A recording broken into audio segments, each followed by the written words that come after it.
Welcome to Chroma.Smile.Studio. In today's session, I'm going to walk you through the tooth placement stage in Exocad. We'll cover how to position teeth accurately, adjust their orientation, and refine their alignment to achieve proper function and aesthetics. Whether you're aiming for precise occlusion, ideal midline alignment, or natural morphology integration, this tutorial will give you a clear and structured approach to mastering the tooth placement workflow. Let's get started. First, we need to select the optimal frontal view. Make sure you rotate the model so you are looking directly from the front. This is essential because it allows you to clearly visualize the facial midline and evaluate symmetry accurately. The midline must be perfectly visible and centered on your screen. A correct frontal perspective ensures that any adjustments you make to tooth position are aligned properly with the patient's facial reference. Always establish this view before starting tooth placement, as it sets the foundation for precise aesthetic alignment. Next, we need to select the appropriate tooth library based on the specific case we are working on. The choice of library should match the clinical requirements, whether it's a full denture, single crown, bridge, or smile design case. You should consider factors such as tooth shape, morphology style, patient age, and aesthetic expectations. Selecting the correct library at this stage is crucial because it directly influences the overall anatomy, proportions, and final outcome of the restoration. Always make sure the selected library aligns with both the functional requirements and the desired aesthetic result before proceeding further. Now, let's move forward and see how we arrange this laminate case properly. At this stage, we need to position the teeth based on several critical factors: the occlusion, the required material thickness, the occlusal plane, and the facial midline. Since this is a laminate case, we must be very precise with the positioning. The teeth should follow the patient's occlusal scheme without creating premature contacts. At the same time, we have to respect the minimum material thickness to ensure structural integrity and long-term durability. We also align the teeth according to the occlusal plane to maintain harmony and functional balance. Finally, we carefully adjust everything in relation to the facial midline to achieve ideal symmetry and aesthetics. All of these parameters must work together. Proper laminate positioning is not just about appearance, it is a balance between function, structure, and aesthetic design.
Now, let's move forward and see how we arrange this laminate case properly.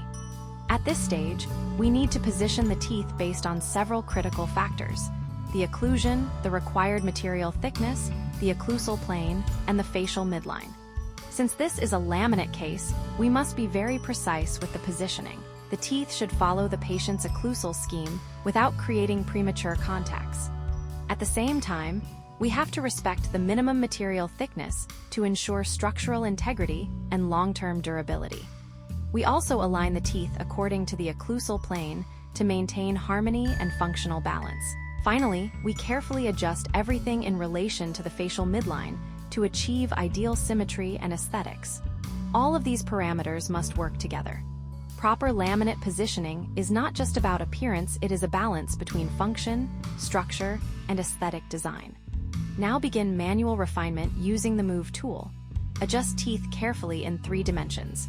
Avoid excessive buccal or lingual movement because it directly affects the emergence profile and final contour. Rotation is even more critical. Proper tip and torque determine contact strength and occlusal balance. Small angular changes can dramatically influence how the teeth interact with the antagonist. After positioning, activate the occlusion map. Analyze contact intensity. Ideally, initial contacts should be light and evenly distributed. Avoid heavy red zones at this stage. The goal is controlled minimal contact before moving to detailed morphology refinement. Check proximal contacts as well. There should be proper contact without excessive pressure. Open contacts create clinical complications, while overly tight contacts cause seating problems. Always compare left and right symmetry. Posterior teeth must align harmoniously within the arch form. Anterior teeth must follow aesthetic proportions and natural embrasure progression.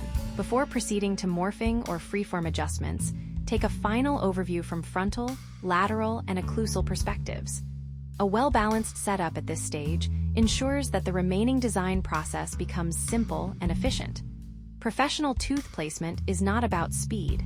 It is about precision, balance, and understanding functional anatomy. When this stage is done correctly, the rest of the workflow becomes smooth, predictable, and clinically reliable.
That brings us to the end of today's tutorial. Thank you for watching and being part of Chroma.Smile.Studio. If you found this video helpful, make sure to like the video and subscribe to the channel so you don't miss our upcoming Exocad tutorials and advanced design tips. And if you're interested in collaboration, training, or professional projects, feel free to reach out to us via email. We'd be happy to connect and explore opportunities together. See you in the next session.